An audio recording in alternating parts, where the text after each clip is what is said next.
Hey, what's up, garden friends?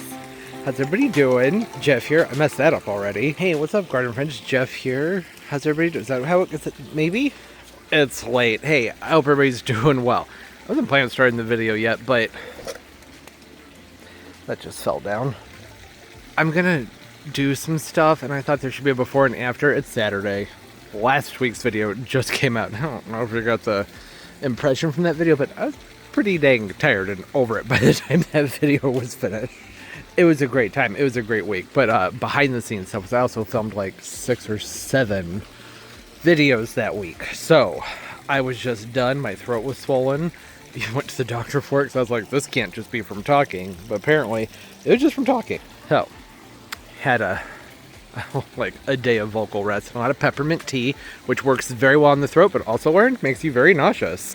At least it makes me nauseous, or maybe I'm sick. I don't know. But the main thing was I'm going to, at some point, get this windmill palm out of here and then get that Adenidia, this big guy over here. I need to get that moved over there.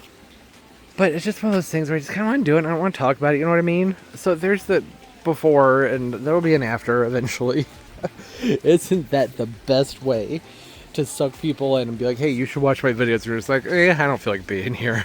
And that's not the case. I do feel like being here. I do enjoy this, and I love doing it. Otherwise, I wouldn't have picked up the camera to have it to be documented or whatever.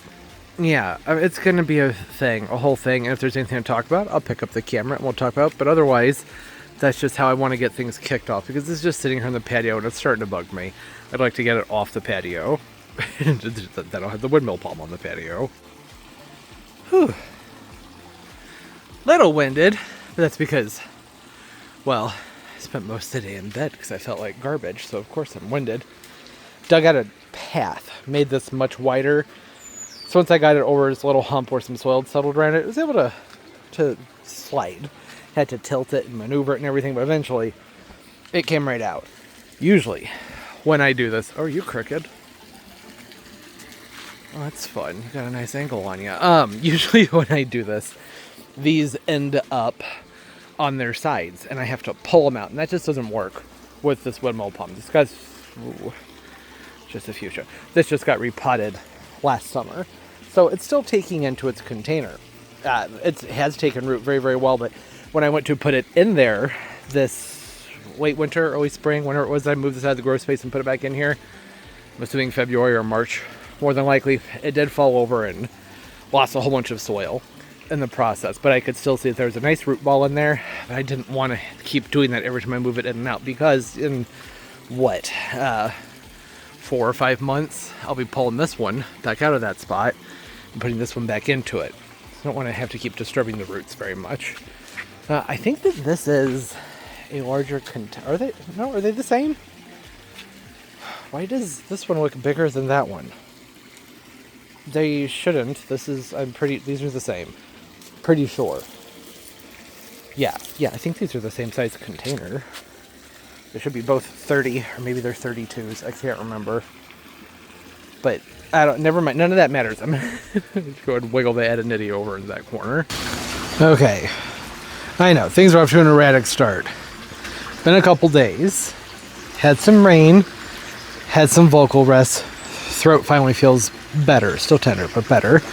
And got this dug out some more. I didn't have it dug out enough, so dug it out some more. And then got it placed back in the corner. It's at a slight angle. But honestly, who cares? It doesn't matter.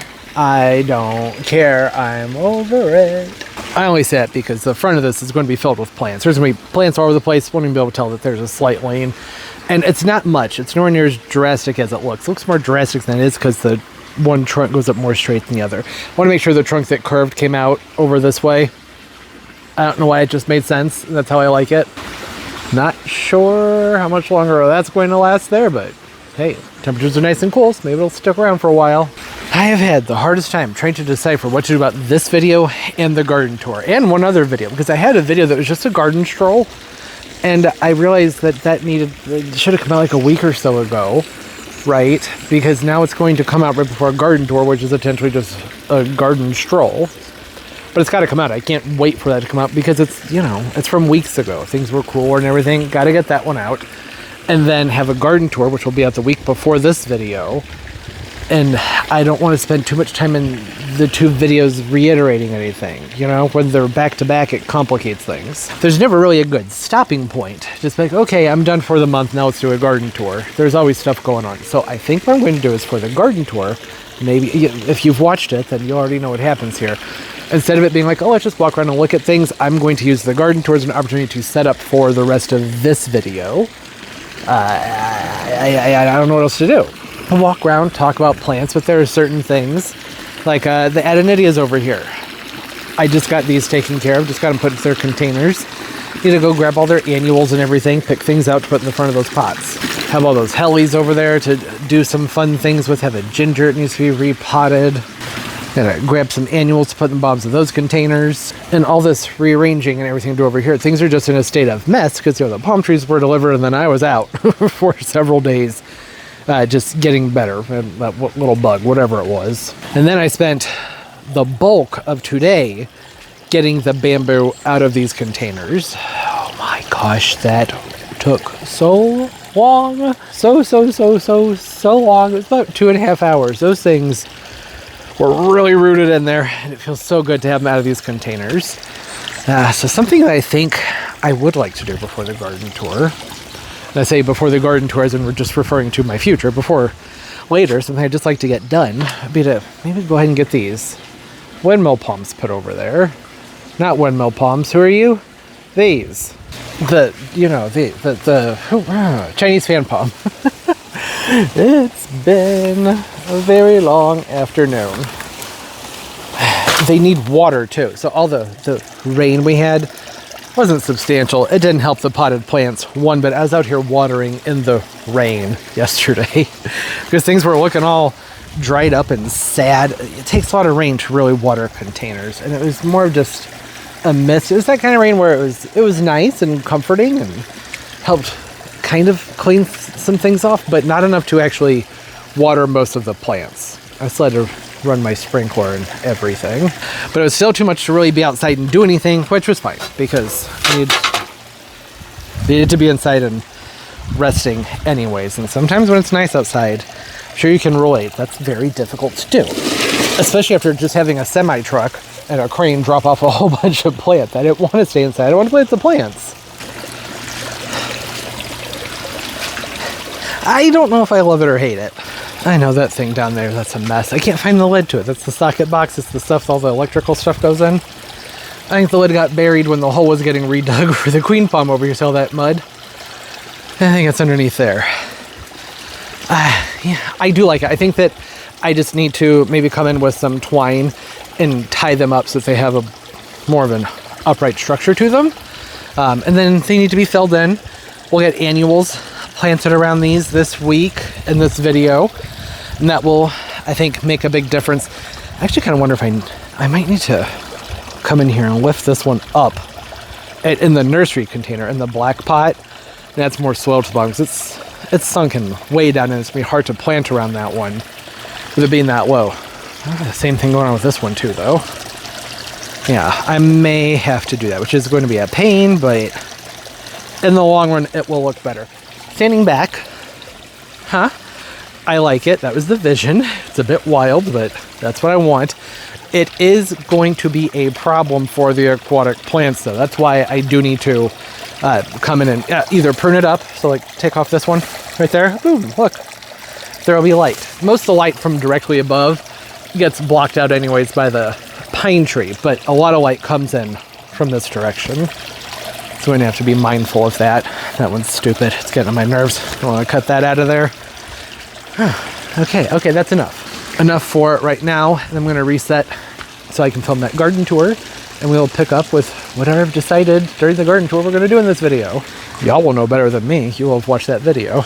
I have no idea. Those things haven't happened yet. I think I'm going to put the windmill palm back over into that corner probably, just for now, and find some alien tape or whatever it is that I use to get those panels hung back up. That looks awful. Not that it looks great with it, but it looks terrible like that. It is such a peaceful day. A couple of days later, I've gotten the garden tour filmed and edited, which is easy to do. I didn't cut anything out, so just kind of put all the clips together and hit export, done. I filmed that one in 4K.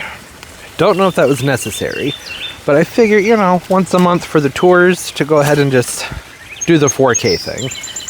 The picture looks so much better. I did like the video quality with the 4K. The only downside was that it was 122 gigabyte video. Want some reference? A typical hour and a half long video that I would upload is more like 30 gigs. Yeah, that's a huge difference. 30 gigs versus 122. Now, it was also a rather long video too, but not long enough to justify that. I'd say it was worth it though. You can do that once a month. Here you go, some food.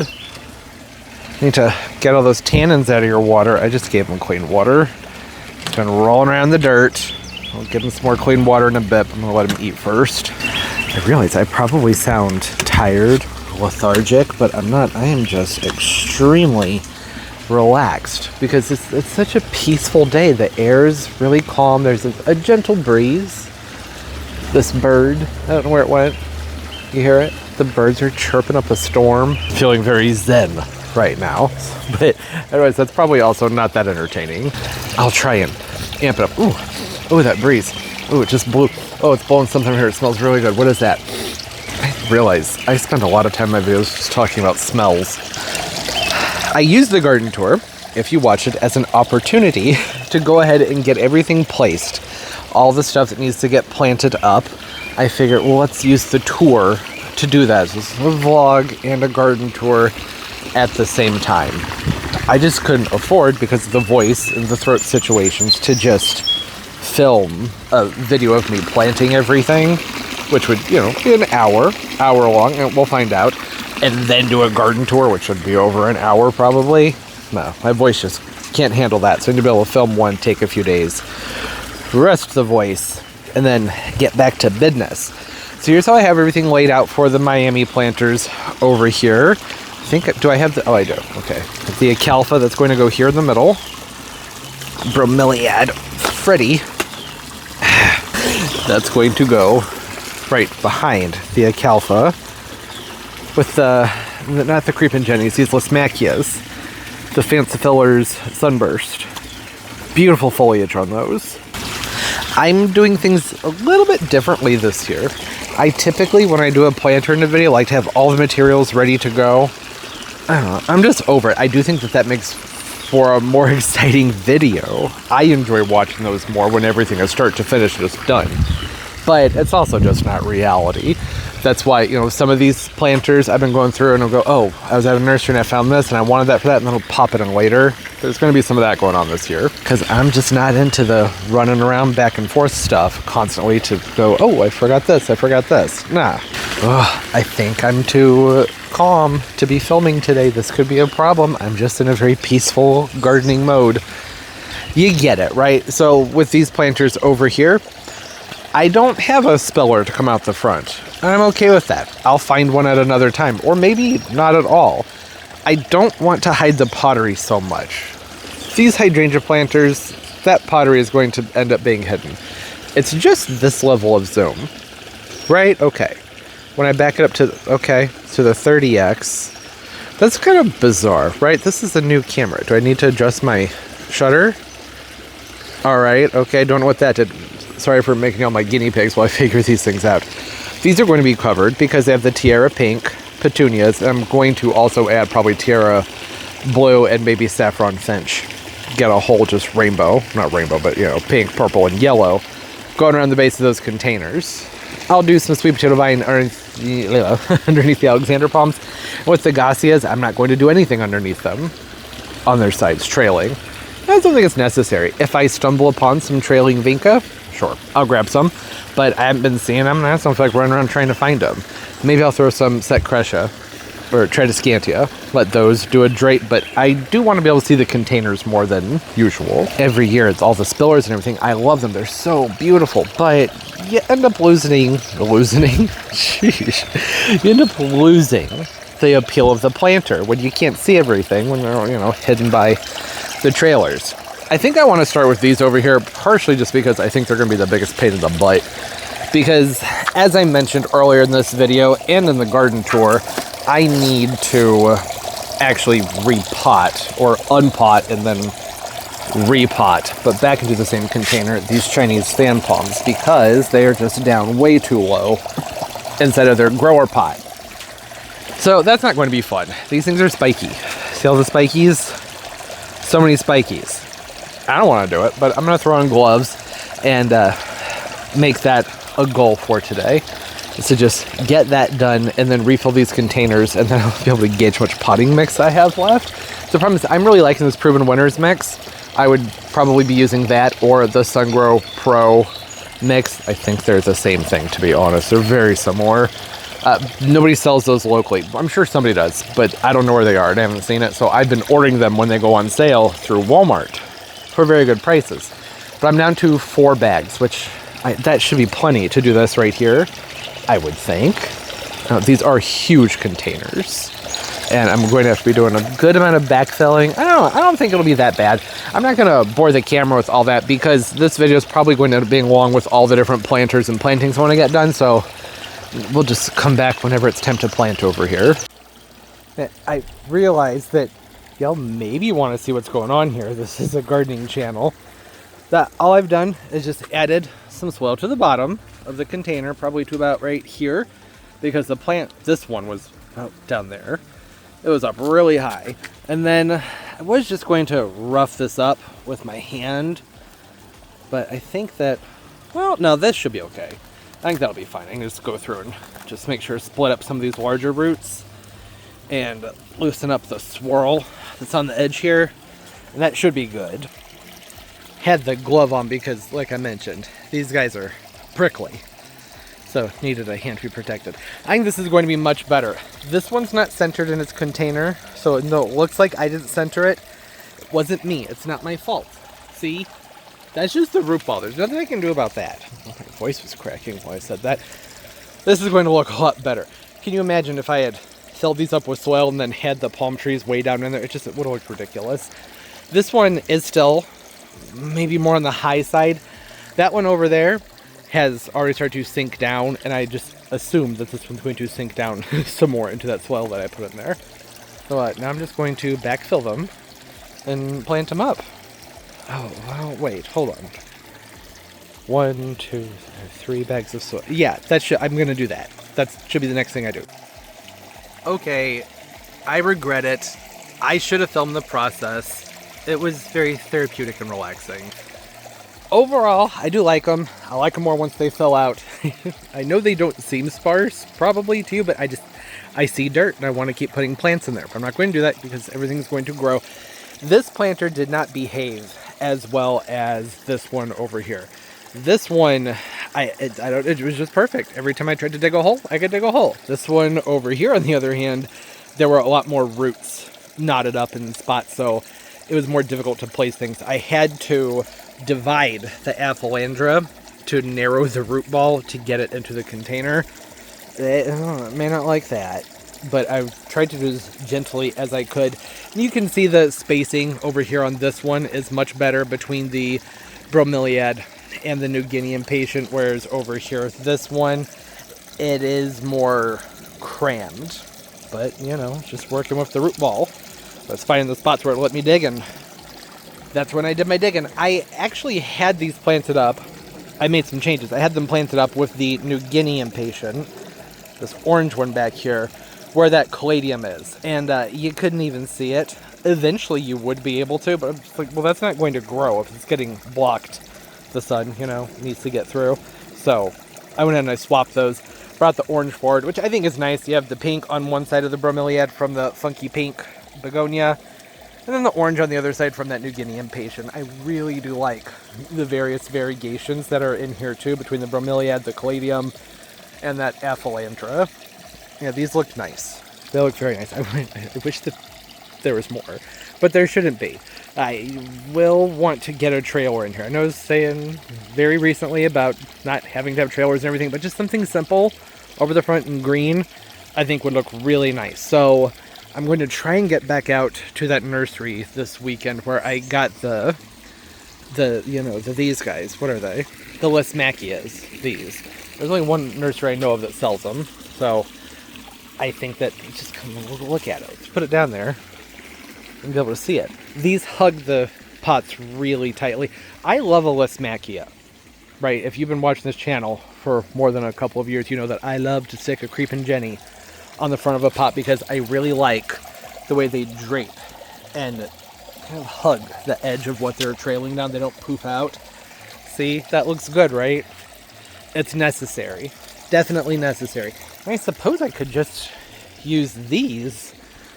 No, I can't do that. I need 2 of them in the Miami planters in each one of those because I'm going to have the chenille plant, the Acalpha, coming over the front of the pot, and it'll just look stupid to have just the Acalpha right here and then one of those. Nah, can't do that. Got to have 2 of them. Yep. So I will try and get out to that nursery this weekend and see what they have. If they have it, it'll be in this video because this video doesn't have to come out for another like 10, 12 days, something like that.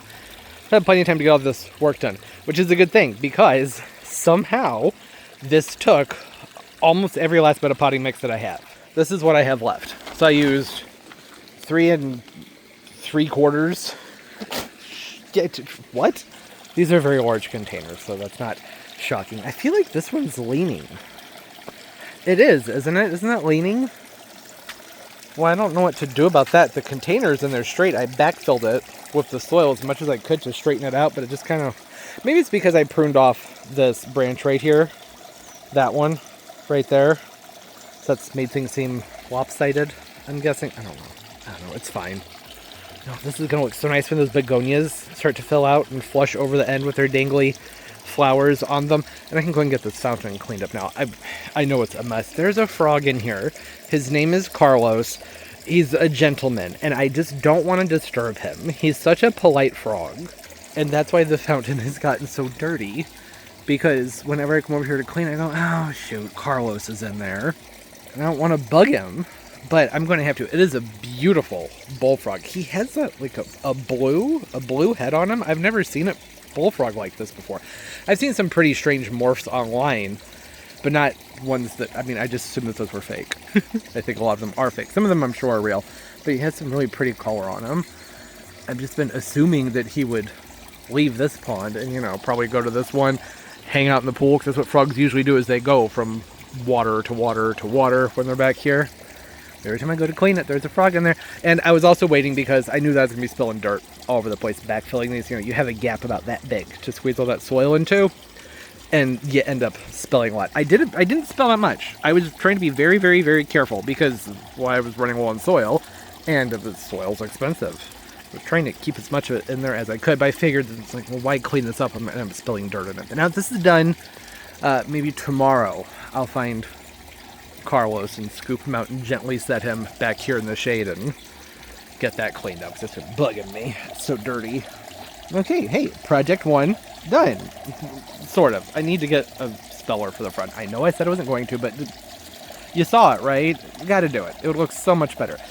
Do you love the lemon blush?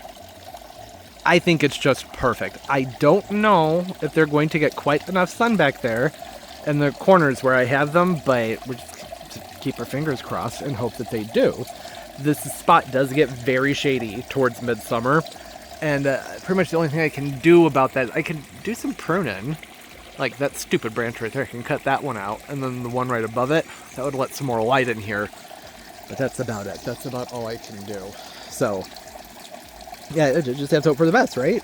I do think that these Chinese fan palms are probably going to be appreciative of having that soil added to the bottoms of their containers and then being top dressed with all this soil.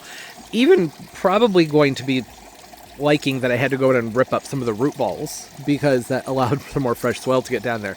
The mix that they were in just held on to no moisture. I was having to water these constantly, and I could even feel that when I was digging around to get the annuals planted in there. It was just like digging through dust, and there were lots of really big air pockets. That's why this one was so easy to plant up, because as I was going, my hand would just magically pop into a crevice of air and there would be anything in it. So now those gaps are filled in, and they should be much happier. With more soil around the roots, it's going to be a lot easier to keep them hydrated too, right? Okay, this is good. This is done. I don't have my mic on, so the audio for everything that's in the last 7 minutes is going to be off compared to the rest of the video, but I don't really think it matters to anybody. This audio usually comes out just fine. Tomorrow morning, or sometime, we'll pick up and start planting on some other things. And there are plenty of things I can do out here without potting soil, right? So I need the potting soil for these 2 containers right here, but a lot of the other things, I don't think I need the mix. I'm going to get some ordered, and hopefully it'll be here in time for this video to come out so I can get some other things done. If not, it's not that big of a deal, right?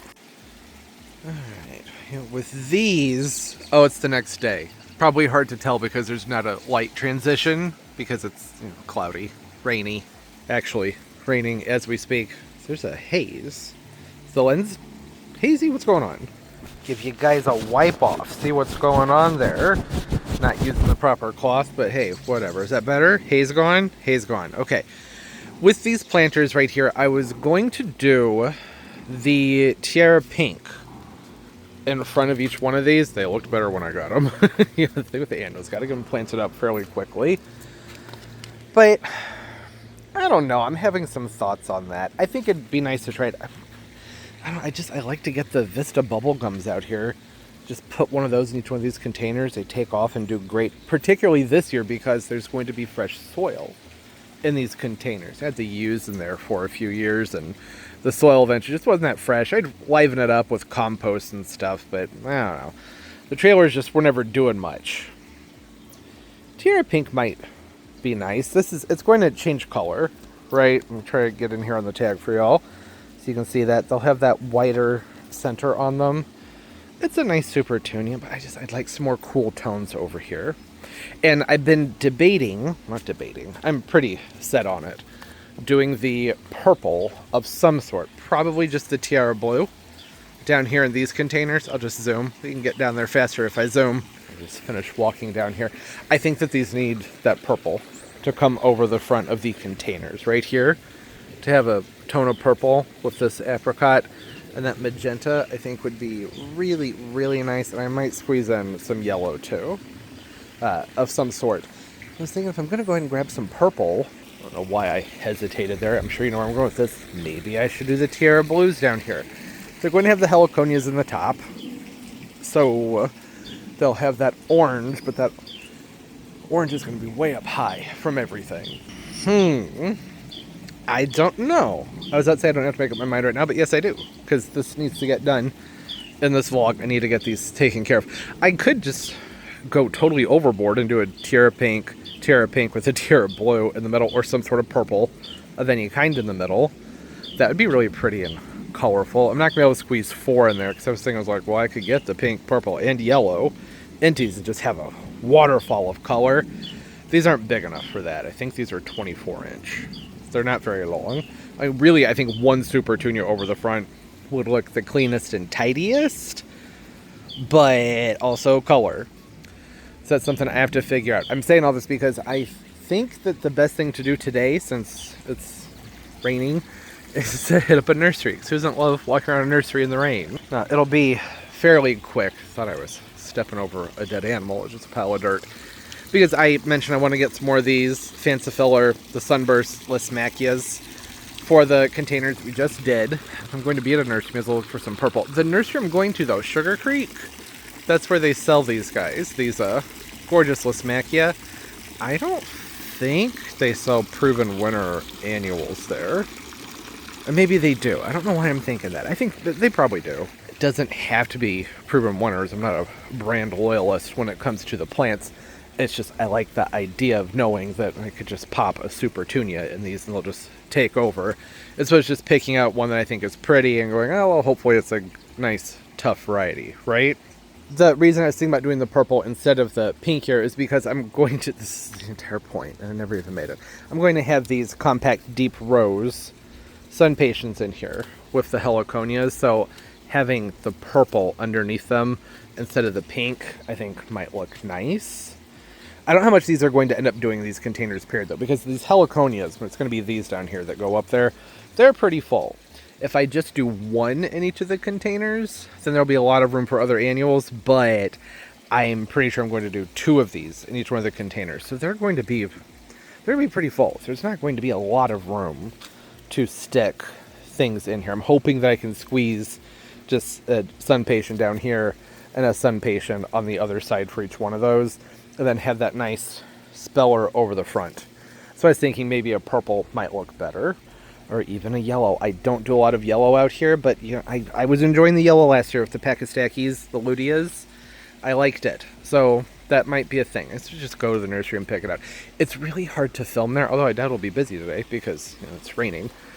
But what was that? What was the point? Oh, it can be difficult to film there because it's pretty wide and open, and I feel very exposed. Okay, well, as luck would have... Wow, that seems like an extreme close-up. As luck would have it, not all that crowded because, I guess, the weather. Sky looks really pretty, though. I debated whether or not to come here. Now, I mean, I love this nursery, but it's a bit of a haul. It's not that far, it's just it's so many stoplights off of a busy road. But I remember they're the only place that's going to have those Lismachias, so I had to come here. And I'm doing the thing where I'm holding the phone up to my face so that it seems like I'm on speakerphone, but I'm really not. It's going to be very breathy. Isn't the entrance beautiful? I love this entrance here.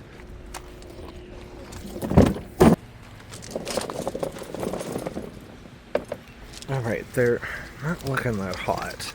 They've been sitting out in the sun, though. That's okay. These are vigorous plants. I'm going to have to untangle. Going to need to untangle. My goodness, I had to work for that. What's going on in here? Kind of cute little sweet potato. Oh, no, it's literally just a... Oh, it is an ornamental sweet potato. I don't... What's it? Okay. Ooh. That's a pretty sweet potato. Okay, so these are all different types of sweet potato vines here. Fancy ones. So is this more what this one typically looks like? You know, that pink, it's been cool. I do like the tricolors. Always have. Their variations are so spotty, though. So I'm holding out for just a marguerite or something to use underneath the Alexander palm. That's some nice stuff here. I wish they had the orange gomphrenias. I love the orange gomphrenias. Some colocasias, Leucocasia gigantea, and redemptions. Speaking of redemptions, in the garden tour, I said, I think that's a Pharaoh's mask. There's just a random colocasia coming up. I think that's actually probably a redemption. We're gonna have to get that out of there. Oh, look at this calla lily, frozen queen. Oh, that's cool. That's a really cool calla lily. These are awesome. Let's get some stats here. Does it have anything interesting? No, it's just a 9 to 10. Typical stuff, 12 to 16 inches. Gonna have to grab one of those. Alright, what do we have over here? Some Waikiki? Well, that's a Pharaoh's mask. But no, this is not a Pharaoh's mask. That's a Waikiki, right? I assume? I don't know. Or white lava. One of those. So many fun things. I mean, these redemptions are everywhere. Just wish I liked them. It's not my cup of tea. It's not something I'm all that into. Fire up orange. Ooh, they're in a smaller size than my others. I could mix these into some planters and have them go with... No, don't do that. Don't do it. You already have 2 really big ones. Don't need more. Here's what they look like, though. If you don't know. I have some at home. I show them all the time. The fire up orange. Would these look cool mixed in with the blue phorias underneath the Gossia palms? I think I'd prefer the apricots for that, but I haven't seen the apricots in a small enough pot size in quite a while. Why am I grabbing the smaller ones that aren't in bloom? I would only need 2, just, one for each container. I think that'd be fine. I think the growth habit's going to be kind of odd. That's going to be bizarre. Gosh, that blue phoria, it's so pretty. I'm so glad that I got those. Should I get another? No, don't get another one. Well, I was thinking for a hanging basket, these might look cool paired up together with a fun speller coming out the sides.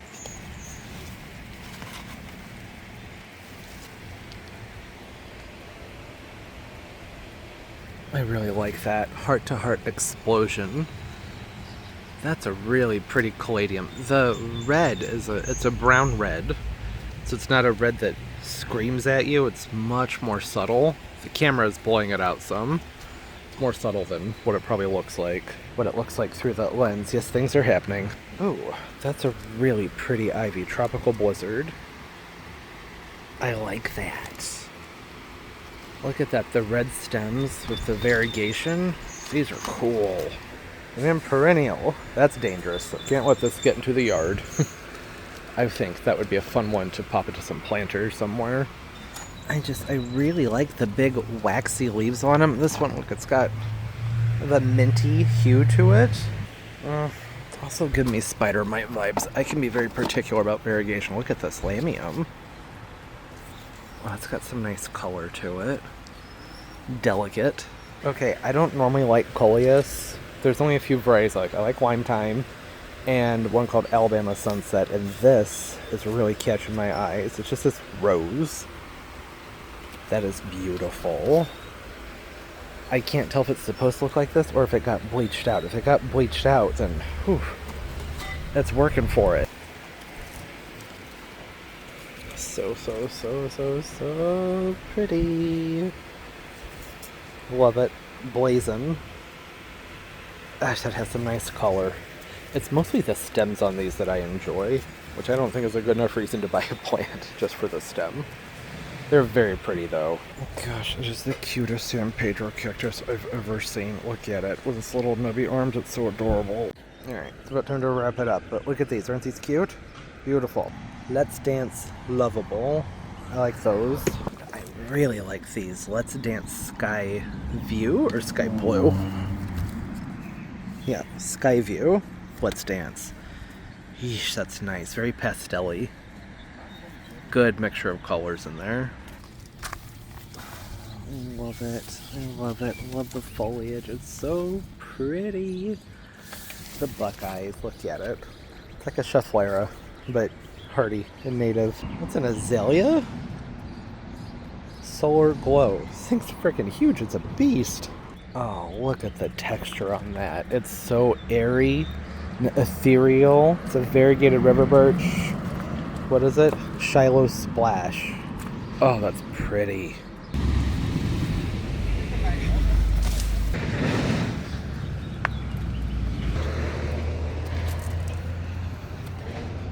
Gosh.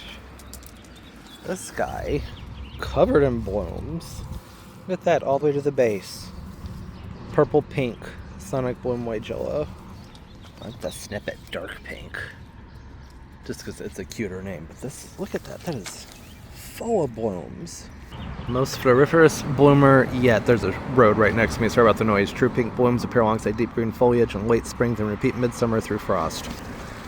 Tempting. Yeah, we're getting into all kinds of trouble here. I'm going to go ahead, gather my things. Oh, these are pretty. Oh, right.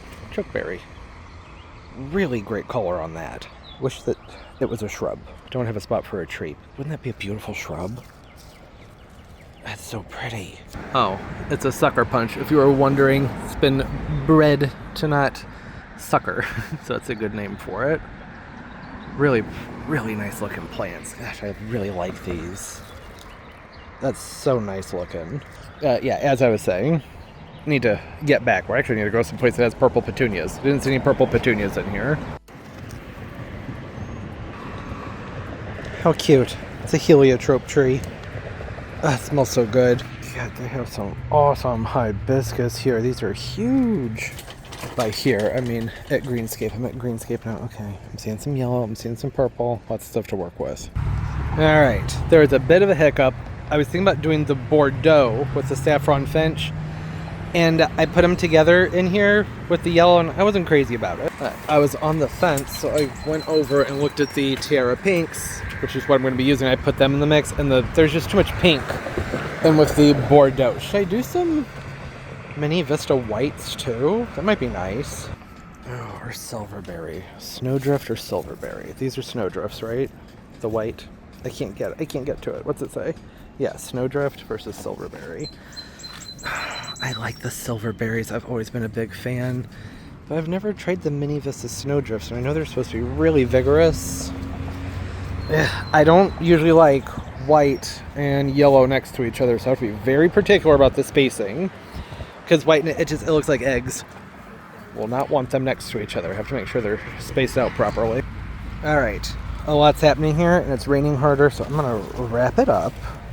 We'll get back to the house. Boy suede shoes. I love the blue on this. It's actually kind of blue. I have to give some of those a try. Where am I gonna put them? I don't know. But look at that. It's more blue than purple. I don't see that very often.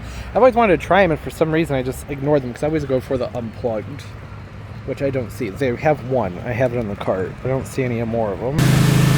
Anybody else have the fathers who just love to help out? My dad asked me, is there anything I can do to help outside in the backyard? What can I do? What do you need done?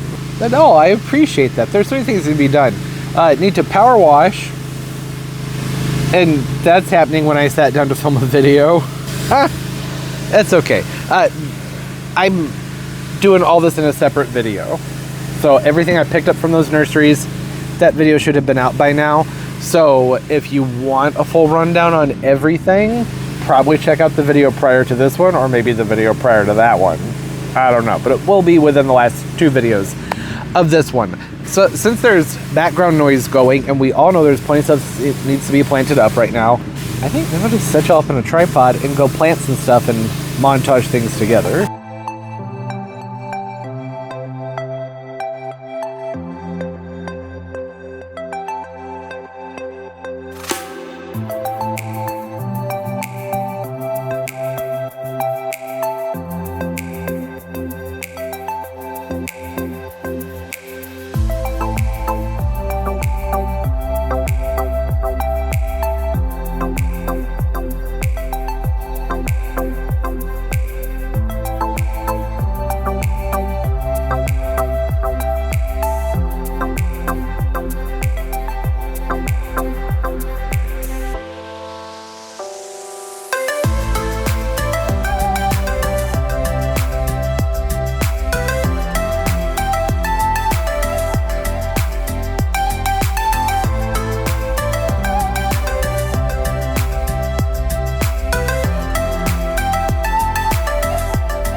Okay, I know this wasn't discussed, but it's been bugging me and I had to get it done.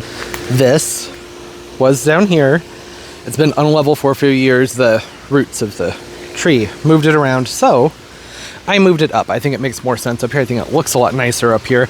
I didn't really go about this properly. I should have dug out the base properly and put down sand and then the gravel and then made sure that that was level and did the whole thing. But I was like, you know, I'm doing this as one person here. I'm not going to pick this base up and set it directly on top, so I figured when I scoot it in, things are going to become unlevel, so I'd have to just keep tilting it back and forth, and that worked out just fine. Only took a couple of adjustments, and I'm sure it will settle some more over time, but for now, I'm happy with it. It looks so much better over here. I need to get the top cleaned up. I'm actually not even sure if that holds water anymore. I need to check that out. And now I can get that hole filled in and make things look good over here again. I cannot wait till the sprinklers get set up. Everything is so dry. This whole project started because I was going to go over there to look at the hydrangeas, and I knew I would need to prune some branches out of my face on the way there, and I stopped right here and did this instead. ADD. Sometimes it pays off because the branches up there, that wasn't really necessary, but this, that needed to be done. I've officially reached my stopping point for today because it's starting to get dark. That's not a good spot to set this. I was hoping to get some more done in that montage, but you know, things took a bit longer than I thought they would. Well, that, and I needed to go back and water everything and give things some time because some of them were dry. I always say don't plant things up when they're dry, just water them, but I had to get this done. So this one right here, the New Regelia Freddy in the front, the two Lismachias on each side with the Acalpha that you can barely see, but it's there, come down the front. Did a variegated Frydek on the side. There's a Canary Wing Begonia from last year that should flush back out. Fill that spot in nicely. Crossandra in the corner with one of these beautiful New Guinea impatiens in the back. Almost said Sun Patient. It's not what that is. Did I save the tag for that? I hope I did. Is this the tag for that? So I can remember to, okay, yeah, Radiance Hot Pink. It's a softer pink than how it's coming across on camera. Repeated the same thing over here. This Frydek, I had to plant a little bit further back because of roots. This one was more difficult to plant up than that one. That's also why it's bromeliad. It's floppy. Need to get some stakes to put in here to help hold it up because there just was not really any room to dig in that container to get that down inside of it. Just wants to fall forward. I love them. I'm excited. I can't wait for those New Guineas to fill out and for the trailers to spill over the front. This is going to look so nice this year. And I will likely be adding things to them over time. The two hydrangea planters right here. What did I add to them? I'm trying to remember. Oh yeah, that's right.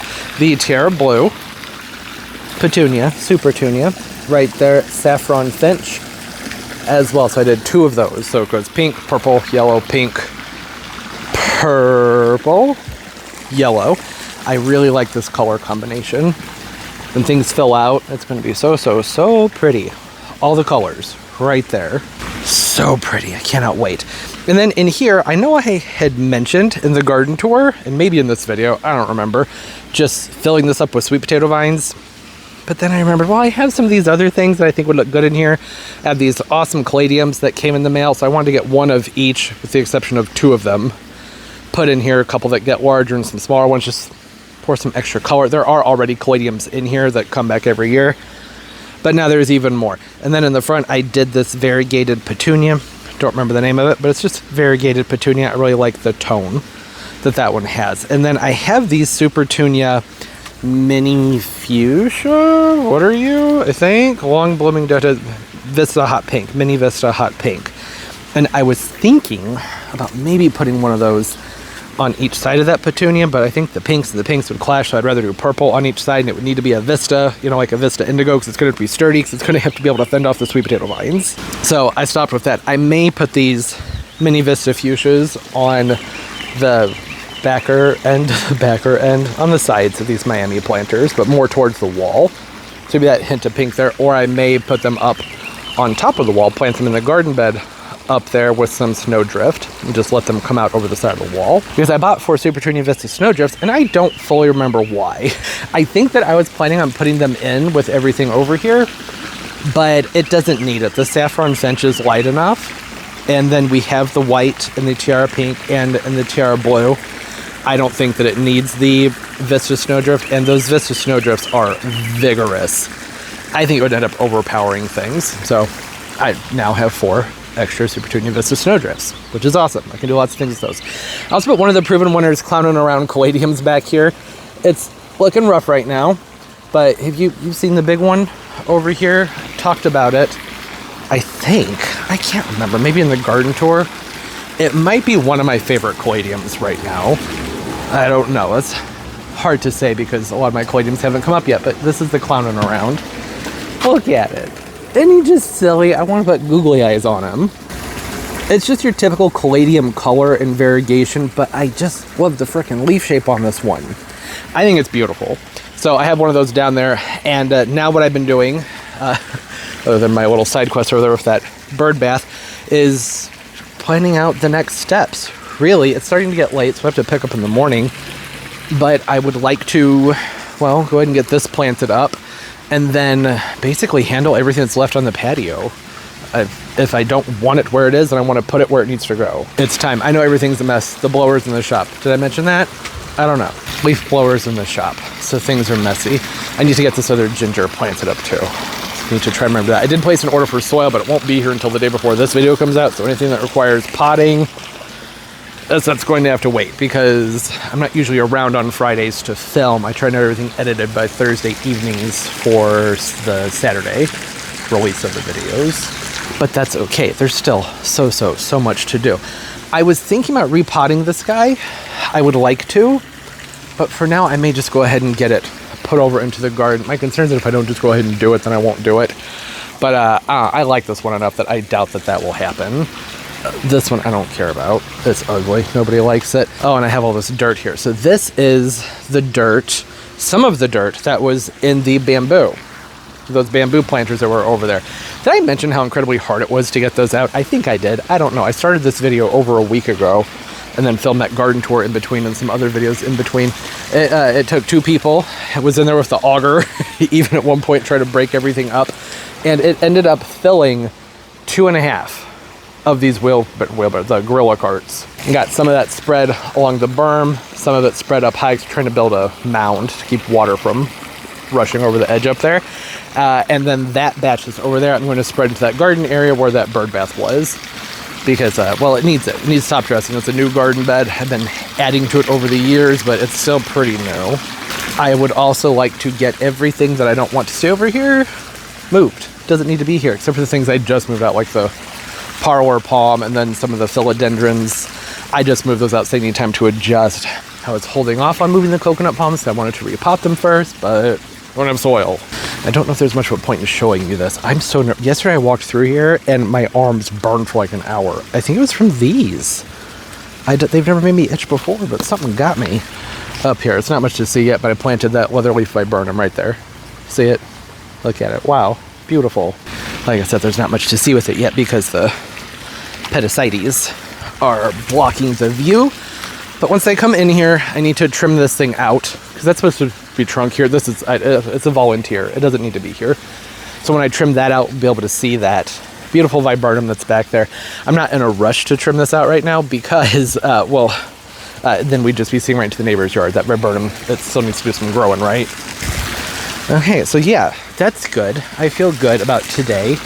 Got a lot done as far as planning and, the nurseries and all that stuff. And probably going to spend my evening and my morning planning out where to put the larger plants. The ones behind me that I just showed you, these. I already know where I want most of them. I also was thinking, with a lot of my houseplants and things, I have some perennials that I want to put in here. All these right here, I want these kind of spread out in here. Echeveras aren't perennials, I know, but the rest of them I want spread out in this area. And I have that big banana to put in, then the bamboo. There's a lot of stuff going in here, but I want to layer it properly, because I would also like to just dig holes and just pop a lot of my houseplants in here. Why not? I prefer that over having them sprung all over the patio. That's for dang sure. I want this patio, by the time this video comes out, to be looking much better. Still gonna be dirty. Don't have the blower right now. We're supposed to have a ton of rain in a few days. It's supposed to last for several days, off and on. But I can at least make a dent. I'm getting claustrophobic, and all my materials and everything. I don't like it anymore. I want my space back. So, up to date on everything. We'll resume tomorrow. Probably it's just picking things up and setting them down and thinking about whether or not I'm making the right choices. Okay, do you hear it? I know there's a lot of sounds. What are you hearing? You're hearing water? Or are you hearing the fan? Oh, it feels like summer. Wow, that's dirty. Didn't even realize. And the fountain. Got that cleaned out last night. Still needs a good scrub. But it's up and running again, which is nice. Water's crystal clear. I am enjoying my morning tea, my iced tea. Well, I watched the fish eat. There's a bunch of new guppies in here, and it's important to stop them from being so frickin' shy to sit here while they eat, gotta condition them. And Turbo, he enjoys it too. Such a good dog. So far, he hasn't gone for any of them, but I still keep an eye on him, because the goldfish are getting very comfortable with him. The goldfish actually are less afraid of Turbo than with me. When it's just Turbo over here, I see them swim up, like they swim around his face. And when he's over in this vicinity, they swim up to the plexiglass things and they look at him. Very personable fish. Oh, that's why. So maybe it's like goldfish. Yeah, there's a bunch of new guppies in here and they are being very shy. So I'm trying my best to actually hang out in the vicinity while they eat. They're tiny little guys. Even for guppies, they're on the smaller side, which is good. Means they aren't, you know, gonna die off anytime soon. I saw that. Take it easy. Take it easy, Turbo. You never know. I went ahead and I ordered guppies this time. I say this time because I've tried a few other times, and you know, you get them from the big box stores, the fish are just, you know. And then I just thought, well, why don't I go through a breeder, somebody who like is actually taking the time to do a good job with these. And of course, as you would expect, much healthier fish. And there's another box that should be coming in the mail, I think sometime this week, with females. I want some genetic diversity. Come on, guys. Stop being so scared. This is progress. It's been about 4 days. And for the first 2 days, there was only one that I ever saw, and he was orange. And I don't see him right now. But I'm sure he's in there somewhere. Then yesterday, there was an orange one and a yellow one. Today, there's 2 yellow ones. It's also, I mean, it doesn't help that there's hornwort, this stuff all over the place. This is, it has nothing to do with anything that's going on. I guess I'm still waking up. We'll do something in a minute. So many things that need to be done over here with this pond. Well, one, I got my new socket box. That's this thing. It looks like I don't have pants on. I have pants on. Shorts are just a little short, that's all. This is basically just a tote that you put your electronics in. I lost the lid, so I had to order a new one. That way I can get everything moved back there. I have a new filter that's ready to go. And I need to put a strap on this. I just take a staple gun and just staple some twine down to the back of these and then tie it off somewhere so it will stop drifting all over the place. I don't like the drifting. I like the design, but it needs to stay put. That's not a priority right now though, because this, you know, overall, other than the cords, looks fine for right now. There are other things that need to be handled, right? Oh, and the guppy thing, genetic diversity with guppies, it's important. I mean, if you've been thinking about breeding your guppies, but they're one of the fish where I think that they've shown you can go like 50 lines in, something around there before you start to have issues. So you can, you know, mix them together for pretty much as long as you want to. But I just thought, well, let's just mix it up. Just get off to a fresh start, right? Got duckweed in my thumbnail. That stuff amazes me. Absolutely amazes me. Where does it come from? I don't know. The ducks make it. Got my tubing strapped around this pot over here because I have this filter I want to get set up and the tubing was all tightly coiled. That's going to sit there today in the sun and relax itself, and then maybe, not in this video, it probably isn't really video worthy, but I'm just going to drop a pump in, hook a hose to it, set the filter back there, hook another hose to it, run it back in here. Probably have to clamp it down until I make some kind of a spray bar or something. And then boom, this will be gone, and so will the fountain.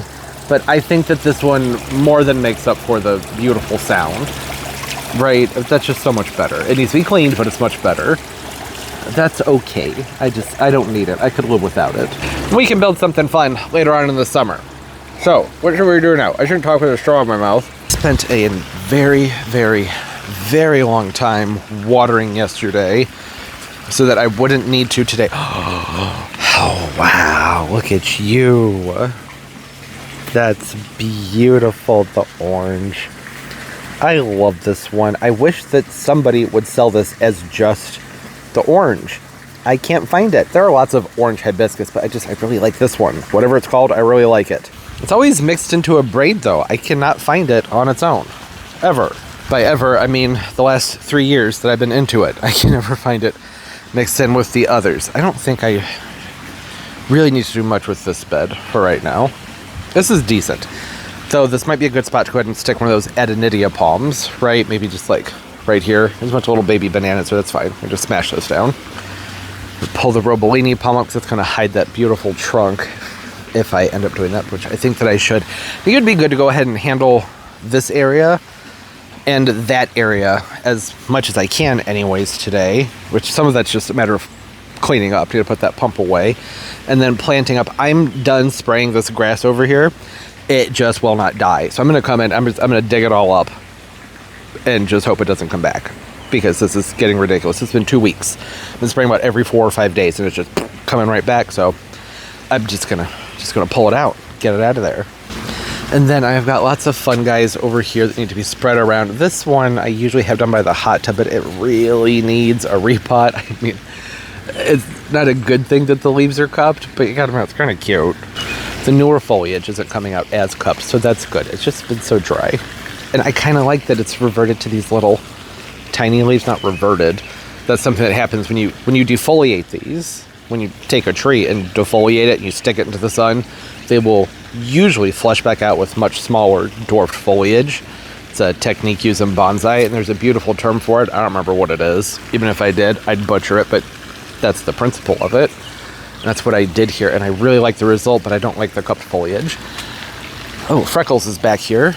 We can get Freckles moved somewhere in the Dracaena. I have so many things that need to be repotted, and my original thinking was, we'll just leave everything where it is and then repot them and then move them, but this soil shortage that I am currently dealing with, I don't think that's going to be an option. Just going to have to start getting things moved. I want to get this planted up. That's important. Which means do need to handle this area. I was thinking about maybe plopping it right here, right where this yucca is. That's in a container, so I can move it. But I don't know if I do that, then it's going to block that berry white hydrangea that's right there, and that one's going to get good sun. I don't want to do that.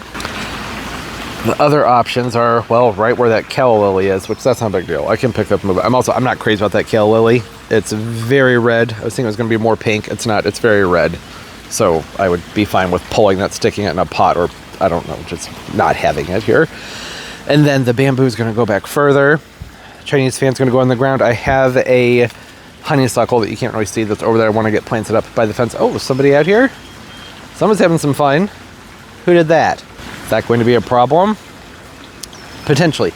I have been wondering, because this buckeye has not been very happy, and I've been wondering if something's been down there chewing on its roots.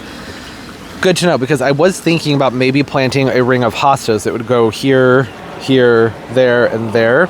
I have some of the Sound of Music hostas, which are one of my favorites. Hold on, I'm going to pause for an airplane. Can't see it. Lots of haze from the wildfires.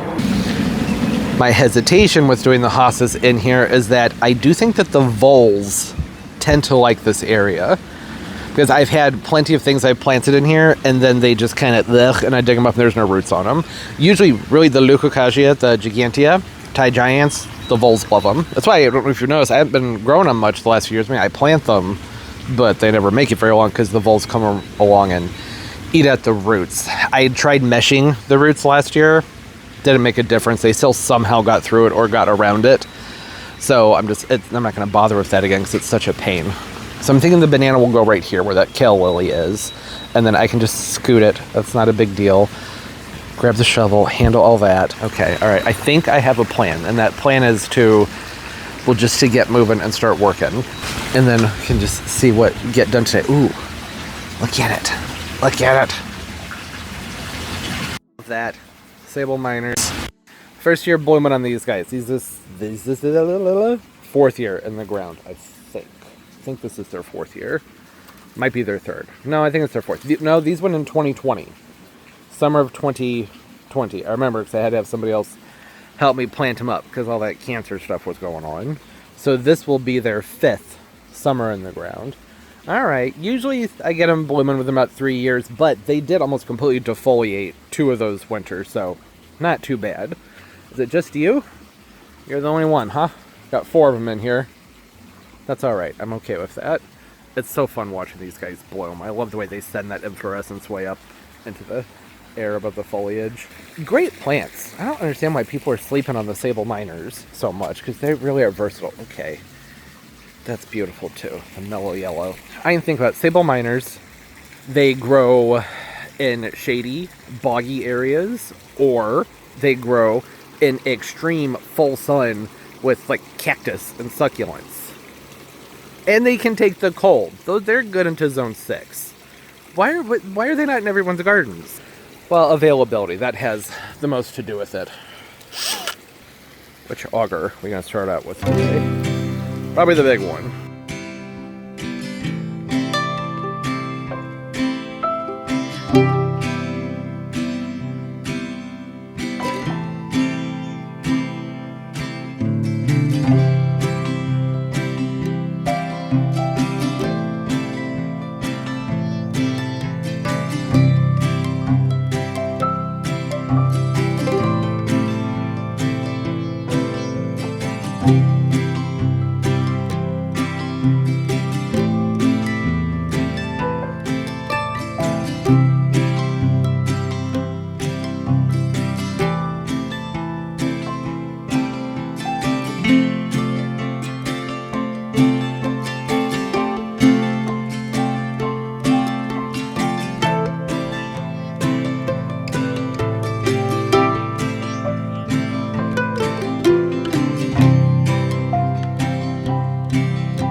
You know, June came in and it hit hard. It is hot. Did you enjoy the montage? I hope so.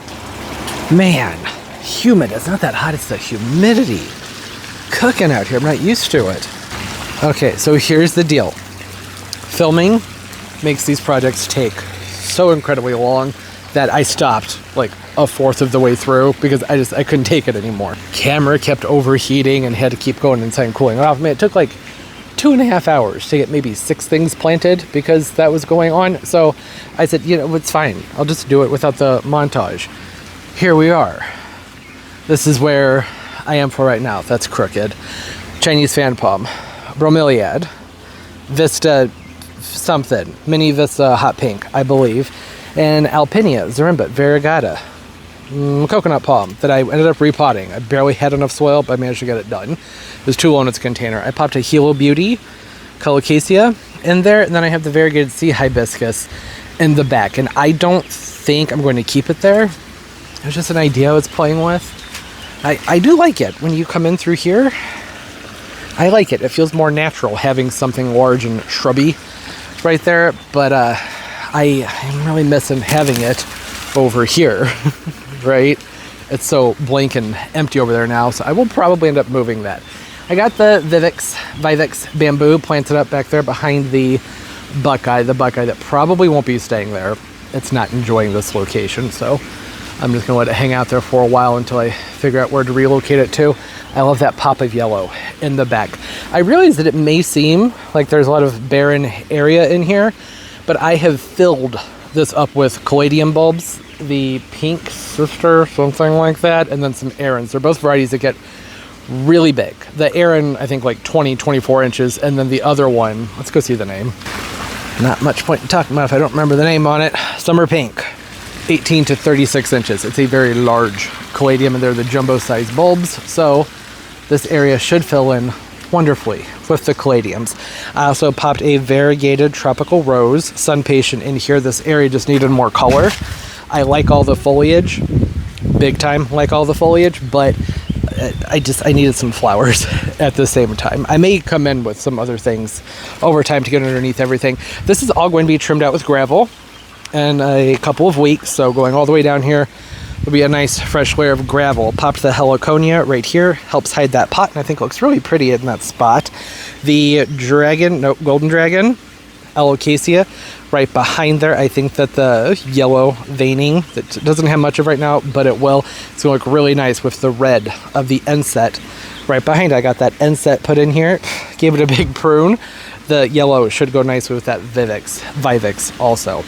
I also popped in a the bishop's weed, I think is who this is, a variegated variety. I wanted something that's going to be very aggressive in this area because the erosion is just so extreme. Bishop's weed stuff will take over. It'll fill in everything within a few years, and I'm not concerned about that because this is a relatively closed off area. It could wander from down there, but you know, driveway there, pavement everywhere else, so it's really just the one area where I'll have to control it and keep it back. So yeah, I'm excited about that. I popped some echeverias here in the front. I know that the echeverias don't necessarily go with the theme of plants that like a good amount of moisture, but this slope and this area is very, very, very well drained, and I thought, you know what, I think those might look good there because I was patching everything up with some sedum, hardy sedums. I went in, filled in gaps all the way down to the very end because I would like for that to help hold back some of the dirt that likes to move forward throughout the year. There is an orange fire up mandevilla right there. And I have planted about 20 kale lily bulbs right through here, a little swoop of them that will all pop up. So there will be a lot of color here and there. It's just going to take some time. Cat's pajamas nepeta with an alocasia stingray right behind it. That has a very narrow shape to it, so it should come up and have a nice vase shape to it. The flowers will fill in right behind it. Part of my chartreuse nepeta, another little cat's pajama, and then a pure pink sonic bloom whitegilla down here on the end. I needed, or pure, did I say soft pink? Pure pink. Just take that guy up. I needed some more color over here on this end. I started to pull through the tropicals over here, and I had thought about putting these in the ground about where that hibiscus tree is. Why does it not like that zoom level? But it just, I don't know, it started to look very contrived. So I'm going to do something else with those instead. May pop the mother and daughter croton in over there. I also planted some cat's pajama. What's up with this zoom? Come on, there we go. I put 1, 2, 3 cat's pajama right around this corner. Cat's pajamas nepeta. I can't keep it even. I wish I could, but this side of the steps does not get anywhere near as much sun as that side, so it just is what it is. I think that's going to look lovely. Those purple flowers with that nice flush green in the background. Oh, I can't wait for those to fill in. Here it is. Many pots worth of things. Feels so good to have all those things done. I have all this sitting over here because, well, these were things I was popping into the hole where I have the sea hibiscus, and I don't know, I don't really like the way any of them looked right there. This one I was like, okay, I kind of like it. I think it's a bit much with the Hilo Beauty variegation and that variegation up above it, so I said I'll probably be pulling that out. It's also taking away big time from the bamboo. So maybe pull that out and pop in some more caladiums, or maybe some begonias. I think might look good to have some of those surefire begonias. That would add some color, and then get that back over into that corner. Yeah, that's what I'm thinking. I still have these over here because I was getting ready to move on to this area. And oh my gosh, here's how brain dead I am from all the humidity. Sweating buckets for the last several hours. I put this right here, the auger, and I was walking down from the other side of the yard, and I went, oh, that's a pretty flower. That's a freaking auger. It took me half a second to go, oh wait, yeah, that's not a flower. Why would that be a flower? Now, what I want to do is go ahead and pull this Robellini out and put in Adenidia palm in its place. And right about where that auger is, I'm going to plant a rose bush too. Just already have the big attachment on the auger, so I may as well zoop and get the rose planted. It won't be very visible, but well, hopefully someday it will be. And then when I'm done with that, I've got the holes dug to fill this area up with Tradescantia. Okay, I don't know. You're either gonna love it or hate it. What I've done down on the other side there. Maybe not love or hate. That's probably being a little too extreme. It looks interesting. These guys. So much fun to plant up after all the giant holes and everything else I've been doing. Yeah, it's popped right in the ground. I know they look pretty sad and wilty, but that's because they are sad and wilty. They've just been planted. Eventually, this whole area will be nothing but purple. And I'm excited about it. Sometimes the Tradescantias are not evergreen, perennials here. 6B, 7A, it just depends on how mild the winter is. Sometimes they come back, sometimes they don't. I'm fine with it if they don't, because they're not very expensive, but it's always a treat when they do. This whole area here is going to get trimmed out. I have to come in with a shovel and cut all this out, because you can see the patio's disappeared. So I need to cut that out. I'm going to go get a whole bunch of gravel, probably this larger white stone to fill in this area here. It's going to look nice to do that to the entire yard, actually. I did manage to find a bag of mix that I've totally forgotten I had purchased. It's Miracle Grow Outdoor Potting Mix, whatever the heck that means. I think I bought it so that I could make fun of it, and I never got around to doing that. That came in useful just now. It's basically just a bag of peat, from what I can tell. I don't know why you would use it as a potting mix, but we're gonna give it a try. There are 2 plants that'll probably do just fine with that kind of moisture retention. It didn't look like it was just peat. It looked like there was something else going on there, but there's no perlite. That's maybe no perlite.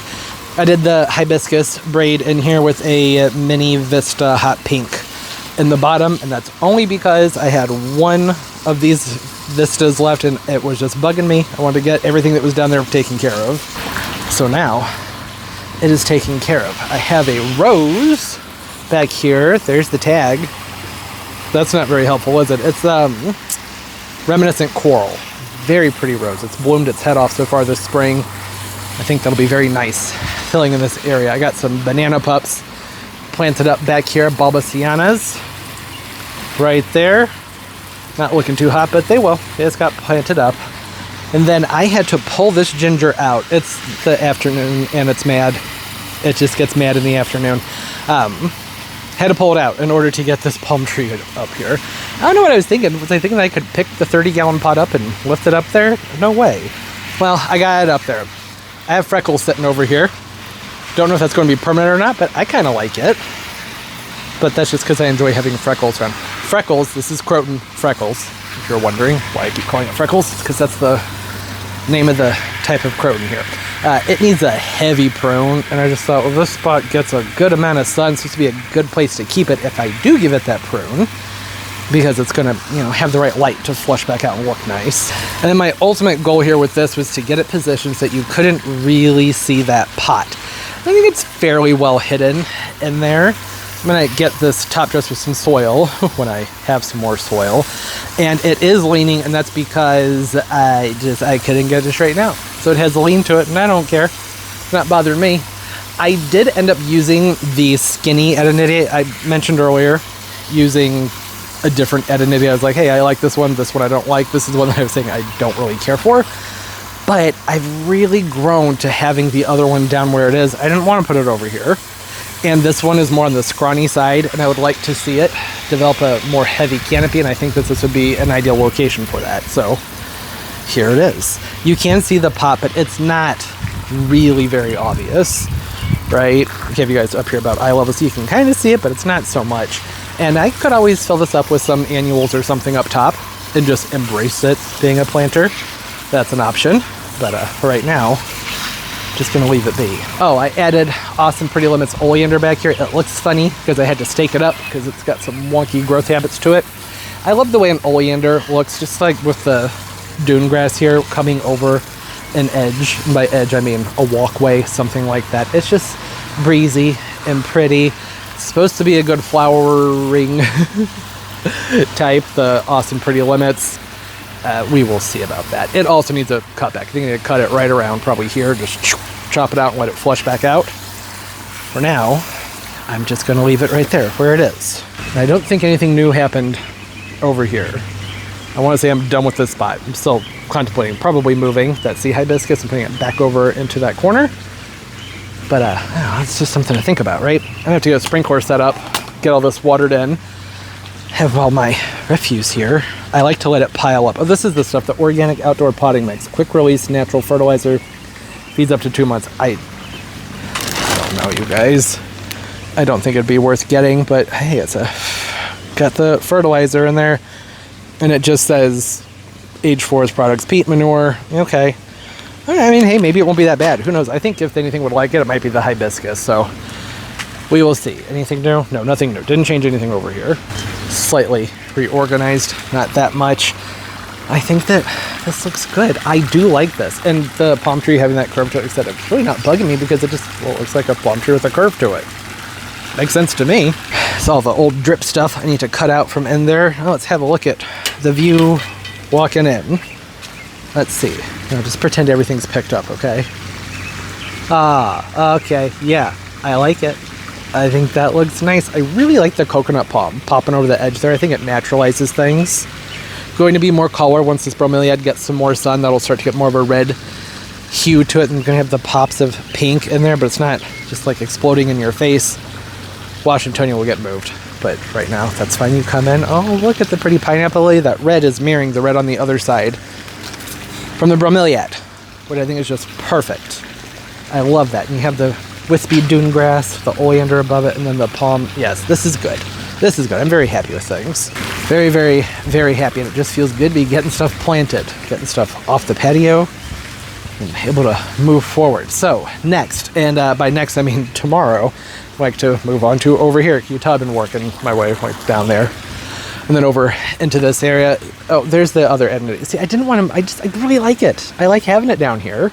I don't want to send it all the way down there. I don't think I'd be able to appreciate it as much, especially with freckles there. Freckles is somewhat stealing the spotlight, but also helping to hide the container, which I think is a good thing.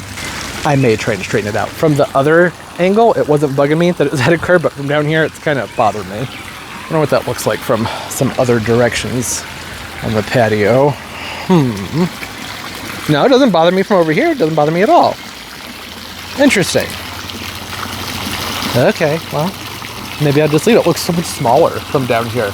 But it towers up above my head. There's a slope right there, so it's up a ways onto that berm. And then underneath it quite a bit, which is fun. It's always fun to be able to walk around underneath the palm trees. Look at all the color that's coming in on everything. Oh, it's making me so happy. I will get all that stuff cleaned up tomorrow. There's going to be so much more happening tomorrow. Good morning, Colby. How you doing?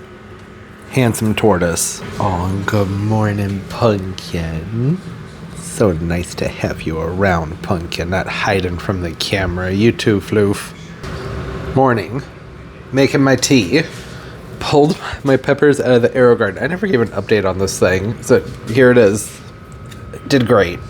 It did really well. The tomatoes basically bloomed themselves to death. And eventually everything grew in here so much that I just didn't have time. It was like every couple of days I'd remember to refill this reservoir, and with it being summer, essentially, I'm outside all the time. I did pull the peppers out. This one's not looking great, but we'll give them all a cut back, put them in the, what is it, not arrow, the green stalks. Maybe they'll do better out there. Not maybe, definitely. They're going to need to recover them. I have to cut them way back. Iguana food. Really? They ignored me all morning. Now that I gotta go outside and work, you're showing up? That's fine. You're cute. Give a kiss? A little sniff? That's so sweet. So sweet, Pumpkin. I have more things to take outside than I do hands. What are you stuck on? Oh, it's just loaded up with peppers, so it wants to fall over. Okay. All right. There we go. Okay. Back to work. Easter decoration. It's been sitting right there this whole time. That's fine. I'd be lying if I said that I hadn't just found a Christmas decoration like a week ago that I forgot to put away. Okay. Get those cut back. Get them put to the green stock. That should probably be first priority. So I just yanked them out of the water. Get the sprinkler turned off. I cannot wait until my irrigation's up and running. This works pretty well though. Oh, and I forgot. The kale lilies that I used were these guys right here. The Proven Winners Grapefruit Fusion. There were 4 of those, and the rest of them were just assorted kale lilies that I got from Sam's Club, I think. Looks like there were these 3 in the mix. There were 2 of one of them. I don't remember which one. Hopefully not the yellow one. Although yellow is growing on me, I just don't want too much of it out here. Oh, it feels so much better out here today than it did yesterday. Turbo's he doesn't even want to come outside. I don't know if traumatized is the right word, but I've never seen that. Turbo's like, nah, I'm going to stay inside and sleep. Yesterday was so hot. I can't believe he didn't get in the pool. I also, this morning while I was out here having my little morning walk, one of the red hibiscus blooms was open, and I said, oh, that's a good opportunity to go ahead and trace that down and cut it out of there. Because I would really like to just turn this into being just that orange one. So it's going to look weird for a while because it's going to have to fill out, but I need to, trace down the ones I don't want. I think this one's those pink painted ladies. I don't like those. So if that is what it is, and wait for it to bloom, and I'll pull that out. Oh, look, aphids. Yay. Or not, actually. Are those? I can't see. It's cool. Ladybug food. Oh, and there's wind. There was no breeze yesterday. It was so humid, and I'm just not used to it yet. It was awful out here. Okay, working with a very risky angle here. What I mean is that the camera's not actually hooked to the tripod. It's just kind of dangling from it. Not the best way to do things. Look at these. They're adorable. Cute little peppers. But they gotta go. Peppers take a lot of energy from the plant, so I'm gonna pull those off because I would like for the plant to send its energy back down into itself. So I'm just gonna give them a big cut right up top. I think that's good. And then I bet the tortoise and the iguana will enjoy these greens. I'll try and save a whole bunch of those. They will love these peppers. Look at how tiny some of them are. They're good too. Like, you can take these, pop them in a salad. They're tender. Just tastes like a pepper. Sweet pepper. Not spicy. Very, very, very prolific. The problem with the arrow garden is that it just wasn't quite big enough for these. But I think if I had cut them back earlier, then that would not have been an issue. So that they would have bushed out more. But I never did that. I just put them in there and let them grow. Let them do their thing. Seemed like a fine way to go about it. I'm going to cut right here so that these will branch out this way and that way. So right there and right there. And then this one is in rough shape. Don't really know why, because it's getting the same care as the other 2 peppers were. I'm not even sure if there's any life left in it, but there could be. So may as well hold on to it.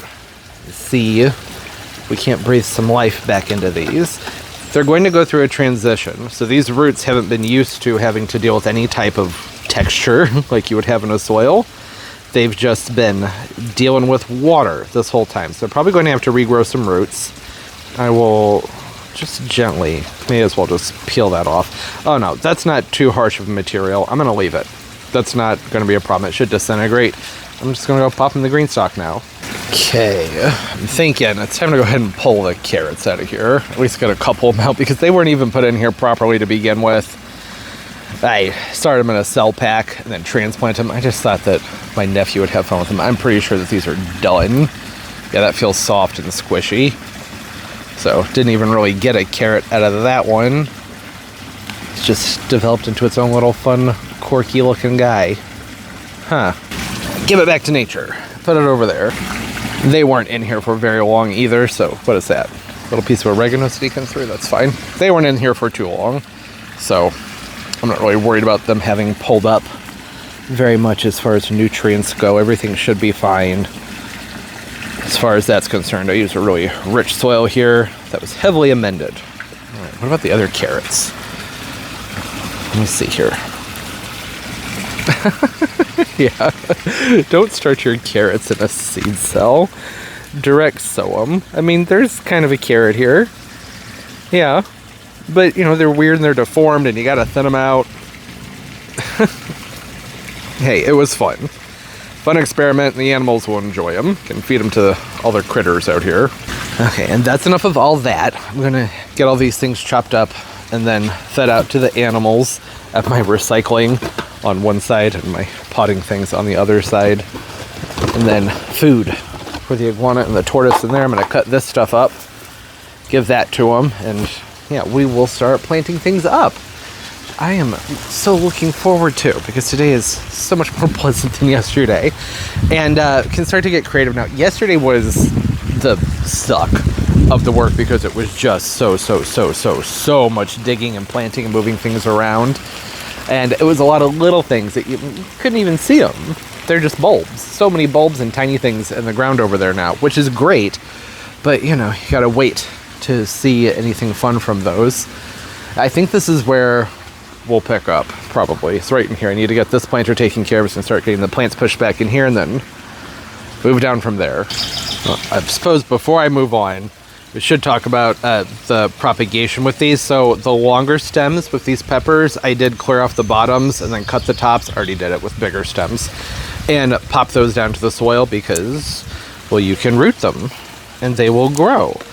I don't know how much people eat the stems of the peppers. What's on the back of here?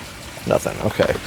I'm always on the lookout for spider mites. But, you know, the iguanas and tortoises, they can eat a lot of things that we can't. I don't know why we couldn't eat these, but I don't think that's ever been much of a thing I hear about. Something to look up. Do you guys know? I will have looked it up before you answer. I'm going to look it up actually here in just a moment. Yeah, there's all kinds of things that are toxic to us that the reptiles can chew on, like pothos. Oh, they love pothos, especially the iguana. He will chow down on some pothos. Okay, that's enough. These drier pieces of stem, I know my tortoise. He's very picky. I don't think he's going to want those. I took the carrot and I chopped that up into smaller pieces because the iguana won't eat it if it's in too big of a piece. And sometimes Colby turns his nose up at those things. So I'm going to shake this up, get it all blended together with all kinds of peppers and little pieces of carrot. I probably should have chopped the carrot up smaller, but I would really be surprised if they even touched it. That's about what I did right there. I probably should have quartered that. Just, you know, even just cut it in half might be better.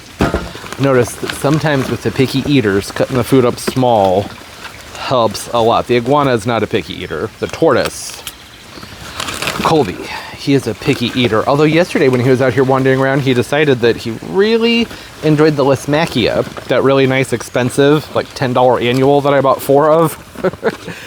It's like the first thing I've seen him eat that wasn't just lettuce or occasional hibiscus. He loves hibiscus. That's why I grow so much hibiscus. I need to go get some more hibiscus. Okay. All right. I said we were going to get to work. We'll get to work. I'm going to feed this stuff out and we can start doing stuff. Oh, yeah. Totally edible. I don't know why I was thinking that maybe they weren't.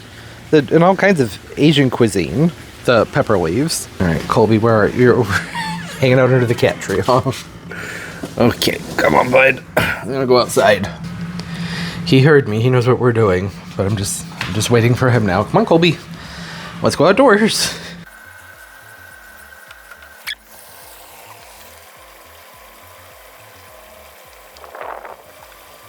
Nah, don't even think about it. You know that's not for you. Let's go see your fish. Go check out your fish. What are your fish doing? I know, I said we get to planting. We will get to planting. But I wanted to show, the guppies are out. Look. Guppies. Yay. The females are a lot harder to see. And the killifish that I couldn't show in a video a couple weeks ago because they're too tiny. You can kind of see them now. Very pretty. There's white cloud minnows in here too. And there's a whole nother big group of guppies that are hiding out back over there. That's all. I was just having a nature moment. I was enjoying nature, and I thought I'd bring y'all along and see if you want to enjoy some nature too. Lily pad's not looking too hot since I moved it. I was worried that there may not be enough sun over here for it, but I think that it's going to put up a lot of growth here fairly soon. I think it just got mad about the change. There's all kinds of stuff going on down at the bottom of it. And I also have some fertilizer coming. They're very heavy feeders, so getting fertilizer down around that root ball will make a very big difference for it and might energize it. You can see it's got some little pads coming up there, so I'm hopeful, but who knows if not. I mean, that's fine. It's not the end of the world. There are plenty of plants in here. And yeah, okay, now we can go do some stuff. Is Colby eating? You want to see if Colby's eating? He probably isn't.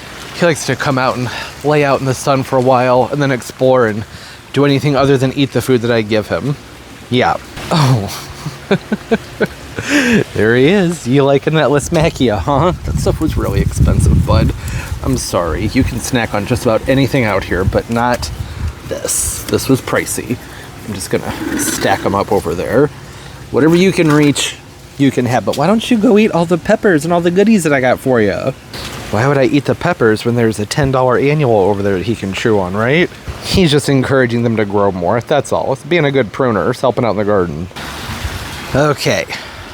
Back to the corner over here.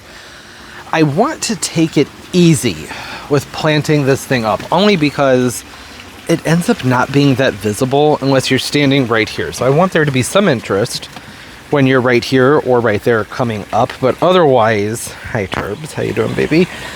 I don't think it needs to be too much that, and it is very difficult to plant underneath this Adenidia. There's a lot of roots in there, so I don't want to go overboard. I was thinking about putting this Frydek in there, and I don't think I ever talked about this. I divided up my Frydeks during the winter time, so I had 2, and now I have 4. This is one of the divisions, or maybe it's one of the original parent plants. I can't remember. It's a lot of variegation right next to each other, but it's very different variegation, so I think that that's okay. And I think this would be probably a good spot as far as lighting is concerned. I like the clown and round caladium back there. I think that'll be pretty. A spiller, I don't know. I could put a spiller into this, but is there a point? It's just going to go all over the place and be really annoying, but I also don't like looking at the edge of the pot. I do think, though, the Tropical Rose, Sun Patient, they're pretty vigorous, so that should fill this out, and then it won't be all that noticeable. In years past, I have put begonias in here, dragon wings in the back, and I really did like that. So I may go ahead and try and pop in some of these over here. Colby, your food's going bad. Some of these Surefires right here. Surefire Rose. Wow. I think it colors up nicely in the sun, doesn't it? It says 12 to 24 inches. And I have them. Makes sense to use them for this instead of going out and buying dragon wings. 12 to 24 inches or 12 to 18, I can't remember. I think that color would be really nice over here in that shade. Oh yeah, just standing back, I like that. It's a lot of pink, but that's okay. I think that might look nice. Problem is I have to, not problem. Fun thing about this is I try and plan this all out at one time. And I was also thinking that maybe a begonia might look good up here and there. So it'd be begonia, maybe 2 begonias, and then a third, so tie those areas together. I still need to get some kind of spiller to put in this shell planter. Haven't figured that out yet. And then I don't want to move the windmill palm because it's still so lovely, but it won't be for much longer. I mean, the palm itself is lovely, but I'm talking about all the pansies and everything down here. Once we have a few more days of these summertime temperatures, these are gonna fizzle out.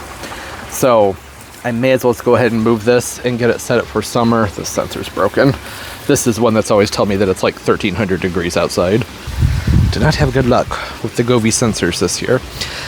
And then I'll put something else in its place, or actually probably just scoot things back, because it is nice being able to see the trunk of the Robolini palm. One of the reasons that Robolini palms are so awesome is because they have such interesting trunks, right? Okay, so I'm gonna poke through the annuals just a little bit more to make sure I'm not forgetting everything. A lot of what's left over here are things for the front porch, or just a few miscellaneous things, some stuff for the driveway. So not a ton left to use over here, which is fine. I don't really need to. Ooh, yes, that Lasmachia. That might be a good trailer for the shell. It's not really a trailer. It's more of like it would explode out of the shell. That'd be okay. Yeah, I'm gonna gather things and we'll go get something done over there after I go find Colby. Gotta keep a close eye on him. He was over here a moment ago. I'm trying to not walk through this garden because I don't want to compact the soil, but I think it's fine. Ooh, is there a flower? I smell something. Yes. Oh, look at that. That smells divine. Sweet and lemony. Cape Paris. Great magnolia. Okay, I hear ya. I hear a tortoise. I heard something crunching around. Several minutes ago, he was over here chewing on some wild strawberries. Loves the wild strawberries. I heard a crunch. Is he down here somewhere? My main thing is he's not along the fence somewhere. Oh, yeah. Oh, Colby, what you doing up there? Living on the edge, huh? That's not a good spot for you. Their depth perception is pretty dang good. He's never fallen off anything before, but there is enough rubble right there. I could see him getting confused. You gonna back up all right? I think he's got this. Yeah, he's got this. He's backing up. You're okay, dude. You got it. You got it. There you go. Yeah, they have good depth perception. That's why he's never fallen in the pool. This is normally Colby's playpen area, so when I have to work, I stick him in here, and he has all this to wander around, but, well, it's not set up for him right now. So, I have the palm that I'm going to stick here. I was hoping to repot it first. I don't know. That's all stuff. There's no way that that's going to happen in this video. We are far enough along. I have no idea how long this video is. It's probably going to be ridiculously long. Okay. Yeah, I'm going to pick stuff out and then do another Colby check and we can get to work. Oh, bird bath. Looks great over here. I like that it's up higher. That height looks nice, and it's a much more logical spot. You can't plant right here. It's too close to the maple. I have some beautiful lilies down here that do okay, but the other stuff, nah. Too close to the maple. Giant roots. Can't really get anything in the ground, so that just made more sense. There he is. Back to safety. He's not afraid of heights, if you haven't noticed. I feel better about him being over here. Look at the lovely, lush, not lawn. I don't do grass over here. There's no point. I just let nature do its thing. There is some grass that has survived from when there was a lawn over here, but I don't really care. It's steppable. There's violets and clover and strawberries. I think it's kind of nice, but it is very annoying when you want to have a garden bed because everything just pops right over. So I have to pluck and pull and spray an awful lot. And I don't like to spray over here because, you know, the tortoise. I use the natural stuff, but still. Are we going back to the patio now? We got work to do. Come on, man. Sorry, so much of this video has revolved around the tortoise, but it's supposed to be pretty gloomy here for the next several days. I figured it would be good to let him come outside and get some sunshine. Well, we still can, because it's going to be pretty cloudy. Probably be warm enough for him, but, you know, when it's just gloom, they just tend to sit around, and I think he's happier inside. Well, that's never true. I'm sure he's always happier outside. You know what I mean. Wetness. Don't want him around too much moisture. I'll give him a few more minutes. All right, let's go see what I got over here. Okay, let's see if I can get y'all set up onto a tripod over here.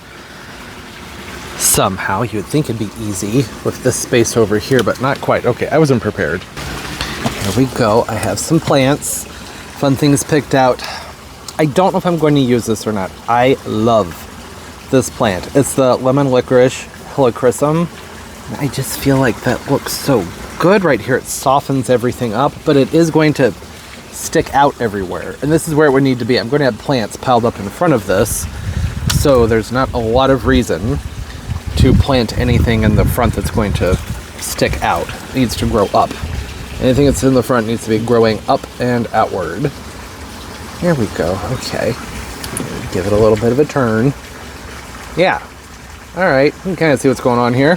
So I will hold off on the helichrysum until last. I also need to be paying attention to what's going on in here, because there are caladiums down in this container that may come up from last year. They usually do. They were coming up, and then there was a little bit of a dieback. There's a piece back there you can see.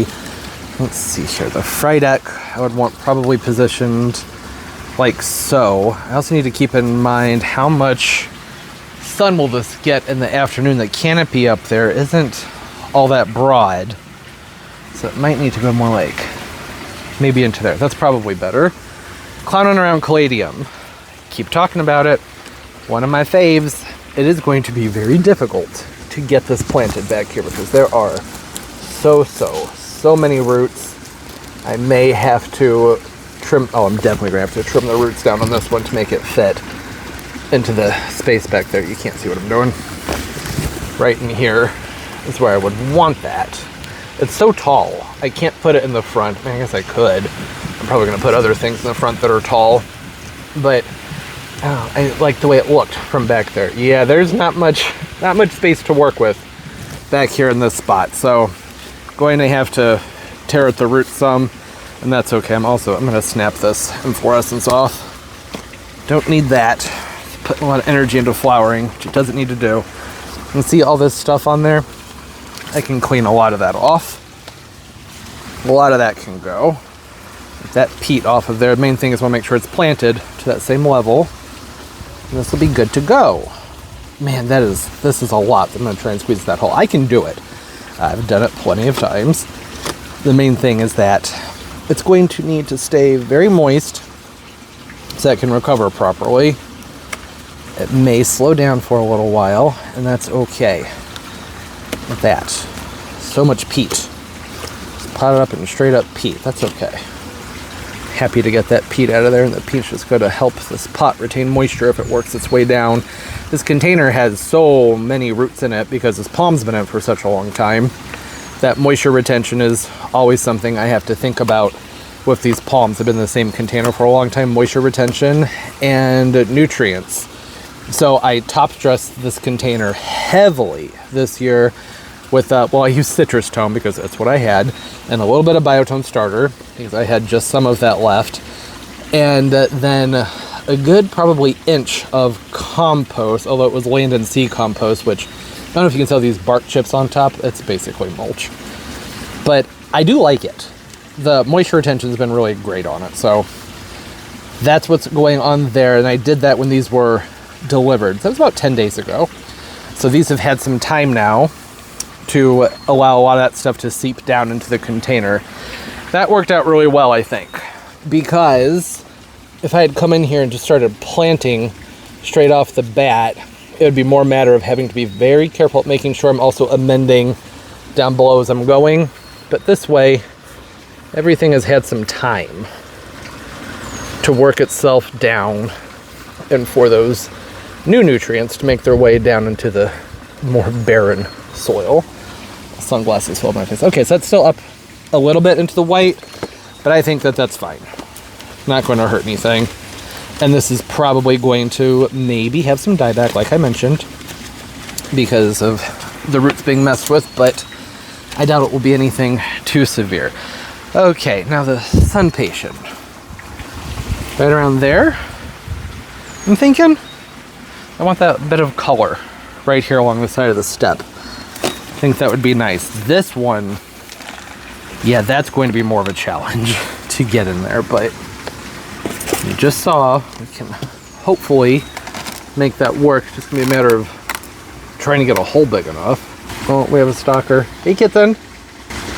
Where'd she go? Had one. Well, there's Colby. There was a kitten just watching us. I don't know how well you can see that, but that's about as big of a hole as I can make. When I'm in a situation like this, I just very slowly try and get my fingers in between the root ball and comb some soil out, but not that much, because if you comb too much out, you can end up just creating an air pocket, and that's no use. So I'm going to be going wider with this root ball, and I'll have to split it up and fan it out. And I do this all the time. It's always fine. Never hurts anything. See that? That's what I mean. I just split it very carefully down the middle, as best as I can, and then have to press it into place. My logic there is that, okay, by doing that, I'm splitting some of the roots up, but nowhere near as much as it would be if I were just coming in and just breaking off the bottom of that root ball. And if it weren't in such a firm medium, then I would go through and try and get more of the roots loosened up. But that should be fine. It's going to direct the roots to go down and spread out this way. I suppose there are some plants I wouldn't do that with, but I've done it with impatiens, caladiums, begonias. They can throw more of a fit when you do that. Sometimes coleus don't like it, but pretty much everything eventually rebounds and recovers from having that done. All right, here's where things start to get more indecisive. The only reason that I don't want to put this right here is because I only have 4 of them, and that was because I was going to use 2 in each of my 2 planters to go on my front porch. So if I use this here, I'm not going to have enough to do those 2 planters on the front porch, and I have to go out and get another one. And when I was looking for them, because I wanted to get some more at the nursery just the other day when we were there, and they didn't have them. So that's my main dilemma there. I don't know, pardon the camera work. I'm trying to adjust it from the back end. Yeah, I don't know. I think that would look nice right there, but well, I gotta think about it some more. What I should do is come in here and see how much soil I can even remove, because I have a lot of stuff that I want to put between right here and right over there. So I gotta make sure I'm doing it right. There's a tag from last year. Super being Imperial Blue. Those did not do well in here. Nowhere near enough sun for them. But it was worth a try. Let me see. Yeah, I think I might be able to squeeze everything I want to over here. One of the plants is one that I do not want to mess with the roots on. It would throw a fit, and I would have to wait a long time for it to recover, and this is just not the right time of year for that with that plant. Let's see. I feel like I have to. If I'm debating it so much, I have to do it. And the thing with my front porch, I never go out there. So I may as well have one of these back here where I know that I'll really be able to enjoy it. It's a good color. It's a very good color. Now, something else that I want to squeeze in here is one of these curcumas. This is a Banrai Red that I saved from last year. They have a really pretty orangish flower on them. Oh, that's way down in here. Way down in the bottom of that pot. There we go. I have some corms for one called Sweet Memory that I thought about putting in here also, but I have 4 of them, and I was going to use 2 of those in each one of the Chinese fan palms. So figure I have this one, and I don't really want to leave it sitting in that container, so may as well plant that up. Now, this is one that I really don't want to tear up the roots on. This is the Selenia. Get that right there. Selenia apricot. Can you see it, guys? I can't see the camera. I hope it's in focus. It's a nice orange apricot begonia. It's new for this year. Part sun to sun, and what is it? 8 to 12 inches high. Thing is, it's got some bounce to it. So I really don't want to mess with its roots. So I was thinking that right here would look really nice. But the thing is, the fry deck would need to be behind it. And I just don't think there's room to get the fry deck back. Well, maybe. I might be able to make that work. I also don't know if there's even enough sun here for that. I haven't tried them before. Maybe it'll work, maybe it won't, I don't know. We'll come back and see what I've done.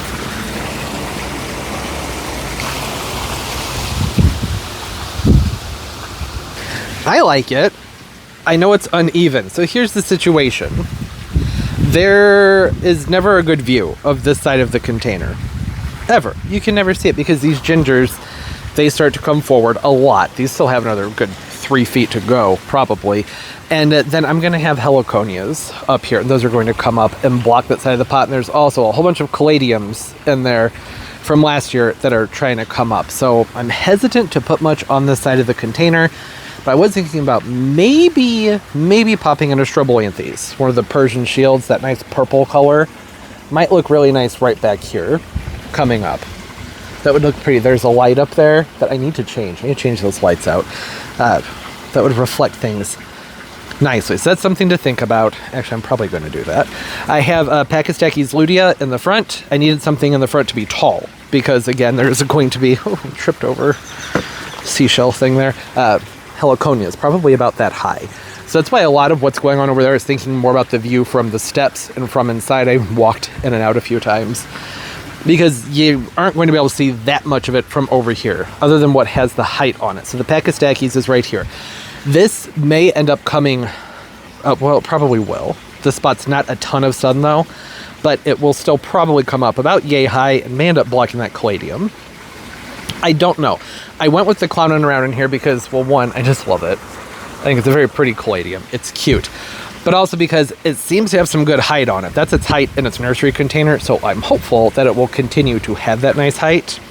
If not, you can pull it, put it somewhere else. That would be fine. I just don't want to waste it back there where you can't even see it because it's not that visible from in the house. And, well, you can see it from over there. So these will have nice big yellow flowers. It's starting to develop an inflorescence right there.